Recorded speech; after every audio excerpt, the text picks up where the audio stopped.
Soyez les bienvenus à la fonderie Cornille-Havard. Je vais vous raconter très brièvement, l'histoire des fondeurs de cloches. La tradition des fondeurs de cloches, elle remonte au Moyen-Âge. Les fondeurs de cloches étaient alors itinérants. Ils se déplaçaient au pied des églises et des cathédrales pour fabriquer les cloches, puis lorsque le projet était terminé, changeaient d'endroit et menaient un nouveau projet à bien. C'est seulement en 1865, avec l'arrivée du train et de la ligne de chemin de fer Paris-Granville, que les fondeurs ont enfin pu se sédentariser. On a donc construit cet atelier et grâce au train, envoyer les cloches partout en France et puis au-delà des frontières par les ports de Rouen ou de Bordeaux. Alors vous entendez ce son qui dure si longtemps? C'est la résonance. Et la résonance d'une cloche, c'est à ça qu'on mesure sa qualité acoustique. Plus la résonance va être longue, de meilleure qualité acoustique sera la cloche. Pour obtenir cette qualité acoustique, il y a tout un travail de préparation du moule, mais il y a aussi l'alliage qu'on utilise pour fabriquer la cloche. Ce bronze particulier qu'on utilise pour faire les cloches, c'est un bronze qui est composé de 78% de cuivre et 22% d'étain, qu'on appelle l'airain. A-I-R-A-I. Et le fait de couler nos cloches à l'envers, ça nous permet d'avoir une meilleure métallurgie. Puisqu'il n'y a pas de bulle d'air, il n'y a pas d'impureté qui rentre dans la cloche, et que en plus, comme notre cloche est coulée la tête en bas, on va commencer par remplir la couronne, ce qui fait qu'il n'y aura plus aucun risque que la couronne se casse de la cloche. Les cloches, elles sont, quand le moule est terminé, elles sont retournées la tête en bas et elles sont enterrées dans la fosse, comme vous le voyez là aujourd'hui. Et puis, du four, là vous voyez sur votre tranche, il y a un petit trou dans le four d'où part le canal. Ce canal, il va donc au four et c'est ce canal qui va guider le métal jusqu'à la cloche. Juste pour vous expliquer, là maintenant ça va aller très vite. Donc on va faire juste une petite ouverture sans vous pour regarder à quelle température on est. Et on va démarrer tout de suite. On va faire attention de faire le moins de bruit possible. On va démarrer dès que tout le monde est en place. Vous allez pouvoir démarrer la bénédiction. Nous on va arriver un petit peu au compte-goutte juste après dès qu'on ferme, vous démarrez la bénédiction. Au nom du Père et du Fils et du Saint-Esprit. Amen.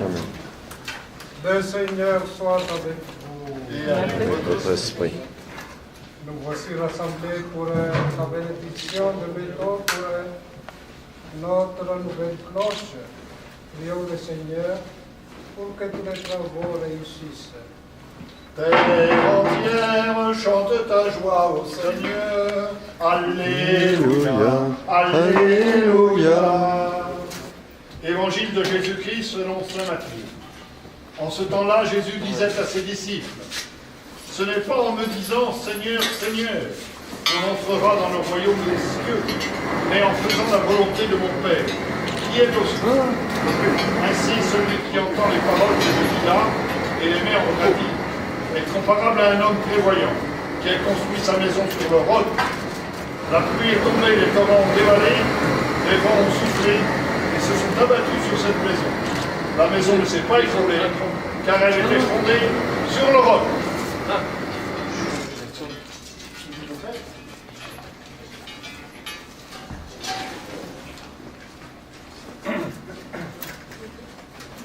Dieu éternel et tout-puissant, qui a donné aux hommes l'eau qui leur fait vivre et les purifie. Tu veux qu'elle nous apporte les dons de la vie éternelle. Daigne bénir cette eau pour nous, que nous en recevions des forces en ces jours de joie.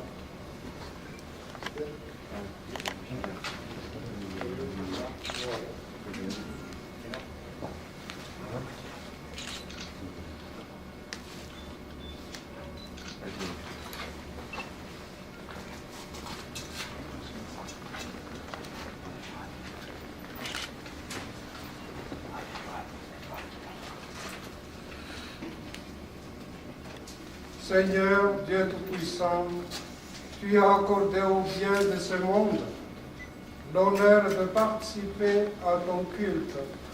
Nous t'en prions, répands ta bénédiction sur ces métals que ta bénédiction se répande dans la coulée du métal en fusion. que sous la conduite et sous la protection de ta grâce, ces cloches soient réglées au mieux pour produire un son sujet juste et harmonieux, afin que les fidèles se rassemblent dans l'Église pour la louange et la gloire de ton nom. Par Jésus le Christ, notre Seigneur. Amen. On présente très vite l'équipe et après on y va. Sébastien qui est fondeur campaniste qui va s'occuper d'ouvrir la cuve. Julien qui est campaniste également. Gaël qui est mouleur. Jean-Jacques qui est polisseur. Élise qui est modeleur. Denis qui est mouleur-fondeur. Mathieu qui est mouleur-fondeur. Et Johan qui est serrurier. Johan, vous nous amenez les pierres à feu ?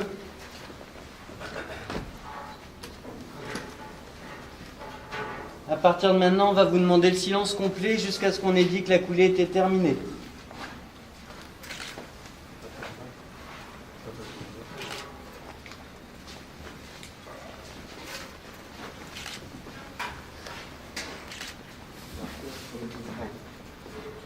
Yael, c'est toi qui ouvre en premier quand je te le dis. Et Denis, c'est moi qui le dis aussi quand tu ouvres. Allez, on est parti.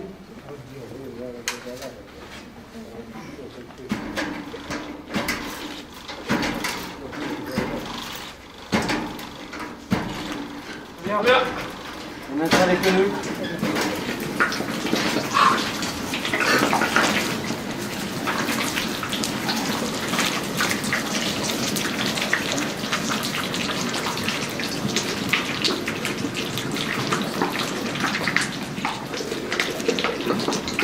Gaël. Plus haut.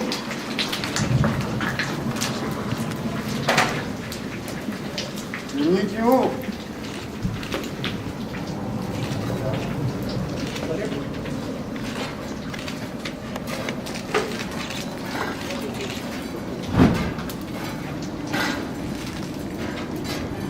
On tourne autour des couvertes.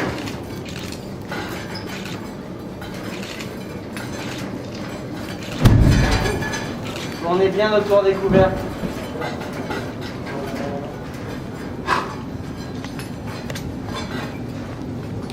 On suit les fumées.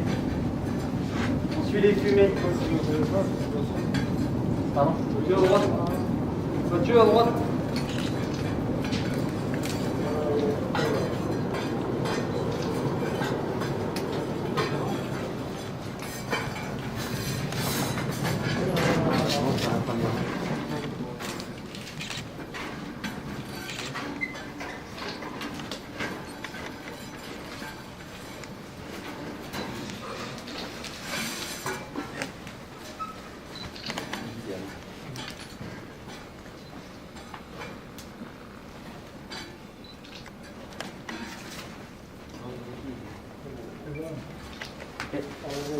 On enlève les couverts, on met la poudre.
On met les séparateurs.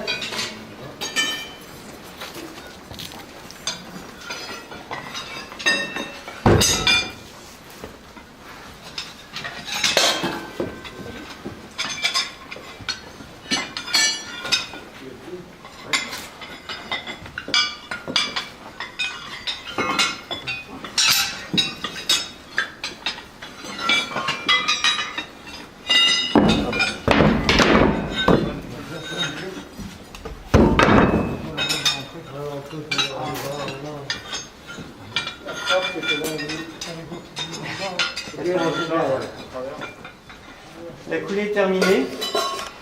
Je vous avais dit que ce serait rapide. On va laisser le père Paulin et le père de Grandlande, je suis désolé, j'ai pas eu votre Jean-Claude, faire la prière d'action de grâce. Et puis après, on pourra tous aller respirer un bon bol d'air frais. Ensemble, disons la prière. Notre Père, qui es aux cieux, que ton nom soit sanctifié, que ton règne vienne, que ta volonté soit faite sur la terre comme au ciel. Donne-nous aujourd'hui notre pain de ce jour. Pardonne-nous nos offenses, comme nous pardonnons aussi à ceux qui nous ont offensés. Et ne nous soumets pas à la tentation, mais délivre-nous du mal. Dieu qui ne cesse de créer l'univers, tu as voulu associer l'homme à ton ouvrage. Regarde le travail accompli. Nous te rendons grâce, car il contribue à l'achèvement de ton royaume. Par Jésus le Christ, notre Seigneur. Amen. Amen. Le Seigneur soit avec nous. Et avec votre esprit. Que Dieu puissant nous bénisse, le Père, le Fils et le Saint-Esprit. Amen. Dieu soit loué, allons dans la paix de Christ. Nous rendons grâce à Dieu.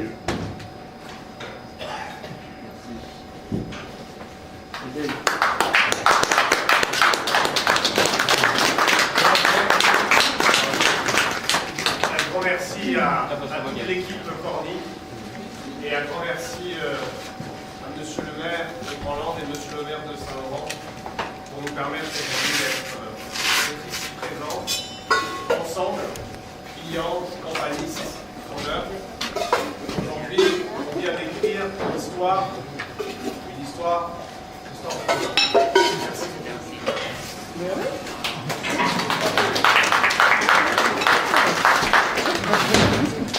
Merci à tous. Nous sommes ici à la fonderie Cloche Corny-Havard. Donc Corny-Havard, c'est une fonderie qui existe depuis 150 ans, 151 ans cette année. On essaye d'être digne de nos ancêtres fondeurs. Ça fait 150 ans qu'on fabrique des cloches avec la même passion, la même énergie. Aujourd'hui, on a vécu un moment fort. Vous disiez tout à l'heure que pour tous les gens de Saint-Laurent, c'était un moment exceptionnel, mais je pense que pour nous aussi, pour nous les fondeurs, c'est un moment magique presque à plusieurs titres. La première, c'est que c'est un vrai travail d'équipe, on ne peut pas faire sa cloche tout seul dans son coin, et donc c'est toute l'équipe qui est rassemblée pour faire avec un objectif commun qui est de réussir cette coulée. Puis on a démarré à 5h ce matin pour couler vers 11h30. Ça s'est bien passé. Et puis si je dois ajouter quelque chose, c'est que moi je suis ravi à chaque cloche qui sort de notre atelier.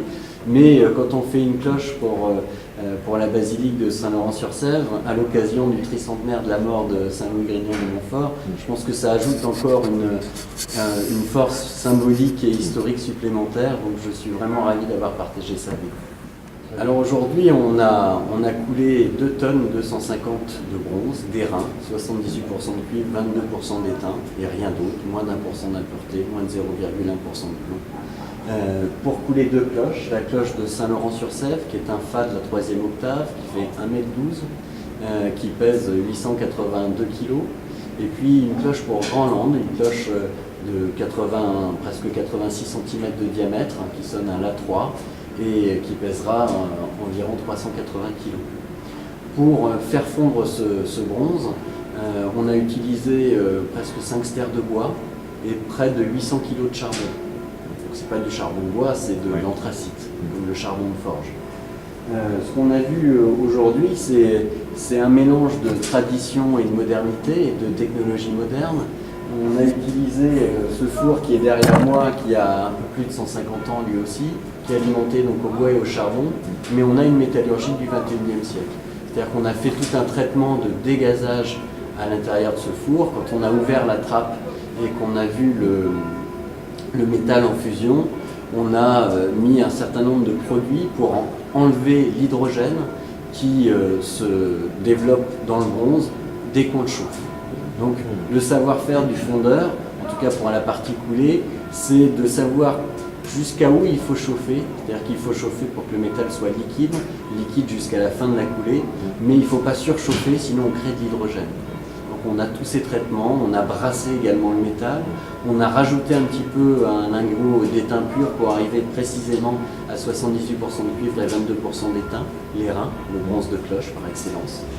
Et puis à la fin de la coulée, vous avez constaté, vous avez vu tous ces séparateurs qui sont des plaques en acier recouvertes d'argile qui nous permettent de couper le métal tant qu'il est liquide pour récupérer des lingots de dimension raisonnable qu'on pourra réutiliser dans notre grand four ou dans notre petit four.